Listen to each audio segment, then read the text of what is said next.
Diaspora 221.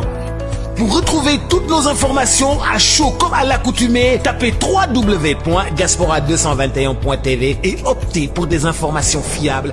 Dans sa pitoyable et lamentable déclaration, M. Ousmane Sonko a encore excellé dans ses domaines de prédilection: la calomnie, les injures, la manipulation, le mensonge, mais aussi et surtout l'éternelle fuite de responsabilité.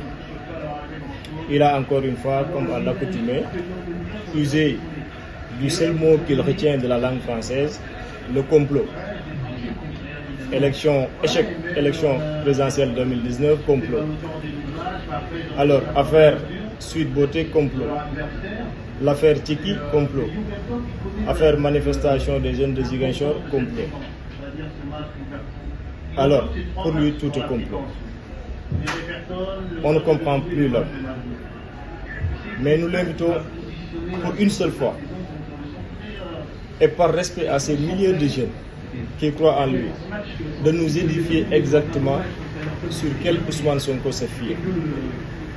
Le Ousmane Sonko qui a voulu fusiller l'ensemble des anciens présidents du Sénégal, ou celui qui est allé s'accroupir sous les pieds du président Wade pour son électorat. Le Ousmane Sonko, porte-drapeau de l'antisystème, ou celui dont aujourd'hui l'âme sœur est l'ancienne Gagné Sall. Le Ousmane Sonko, défenseur des valeurs morales et de l'éthique, ou celui dont la petite Adji Sarr a longtemps dompté la furie dans les sublimes salons jacuzzi du Sweet Beauté. Le Ousmane Sonko, qui ne croit pas à la justice du pays et qui passe tout son temps à porter plainte à d'honnêtes citoyens et à constituer un pôle d'avocats pour lui défendre devant cette même justice. Le Ousmane Sonko, détectant la France et sa presse, ou celui qui a lamentablement accordé une interview à la RFI à la France 24. Finalement, on ne comprend plus l'homme et on ne parvient plus à le caractériser. Il gagnerait à être beaucoup plus logique dans la démarche, mais également beaucoup plus cohérent dans ses idées. Parce qu'aujourd'hui, nous faisons face à une situation qui est un peu déplorable. Alors, vouloir accuser M. le ministre Doudouka, ministre des Transports aériens et du développement des infrastructures aéroportières, de recruteur de nervis est tout simplement pathétique et révélateur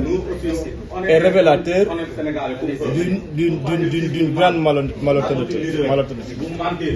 Alors, nous voudrions tout simplement dire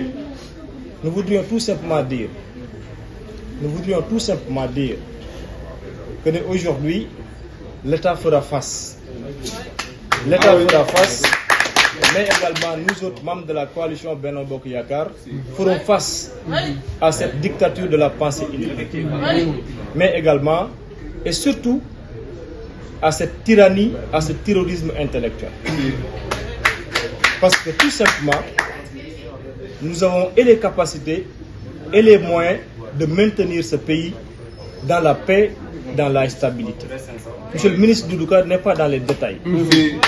Il n'est jamais allé à Sweet Beauté. Monsieur le ministre Doudouka n'est pas dans les débats de rendez-vous. Il est beaucoup plus préoccupé par la mise en œuvre du hub aérien.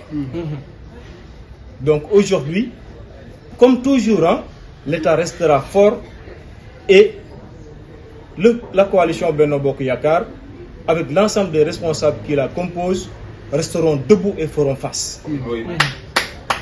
Donc, en fait, c'est la raison pour laquelle nous vous avions convié sur ce point de presse-là pour pouvoir un peu apporter quelques précisions. On ne tire pas sur l'ambulance. Nous ne tirons pas sur l'ambulance. Parce que ce qui s'est passé, c'est passé. Finalement, le Gatsa Gatsa est devenu Massa Massa. Et on continuera à le faire. Donc, nous vous remercions. Merci beaucoup. Diaspora 221. Pour retrouver toutes nos informations à chaud comme à l'accoutumée, tapez www.diaspora221.tv et optez pour des informations fiables et vérifiées.